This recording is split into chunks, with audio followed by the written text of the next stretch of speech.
সত্যি করে বল এই ড্রাগন ফলের কি উপকারিতা?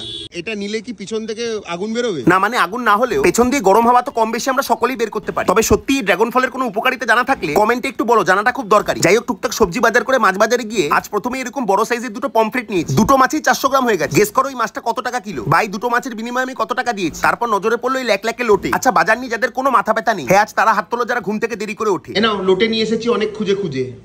এক রকমের মাছ আনার তো ছেলে তুই নয়, এতদিনে এইটুকু আমি গেছি বুঝে। এরকম লোভনীয় লইট্টা মাছের পাতুরি, সর্ষে পোস্ত দিয়ে পমফ্রেট আর এই পটল চিংড়ি আজ দুপুরের মেনুতে পেয়েছি। আর শুরুতেই ওষুধের মতো একটু করলা ভাজা দিয়ে ভাত খেয়েছি। এইভাবে পটল চিংড়িটা কিন্তু যে কোনো অনুষ্ঠান বাড়িতেও চলে, কিন্তু ঝুরোটা তো রোজই দেখায়। এইভাবে কলা পাতায় লইট্টা মাছের পাতুরি তোমরা কি আগে কখনো খেয়েছো? আমার তো লোটে মাছে কলা পাতার ফ্লেভারটা দারুণ লাগে, মন্দ হয় না কিন্তু এরকম ফিউশন রান্না বান্না মাঝে সাঝে পেলে। অবশেষে পমফ্রেট পাতে পড়লো গুটি গুটি পায়, বেশ লাল লাল করে ঝাল খেতে তো ভালোই লাগে। তবে এইভাবে সর্ষে পোস্ত দিয়ে পমফ্রেট কিন্তু মন্দ লাগে না। কমেন্টে বলে ফেলো এইভাবে এই মাছটা কারা কারা খায়। যাক, খাওয়া দাওয়া মোটামুটি শেষের পথে। বলে দিলাম ভিডিও দেখে যেন সাবস্ক্রাইব না করে কেউ না পালায়।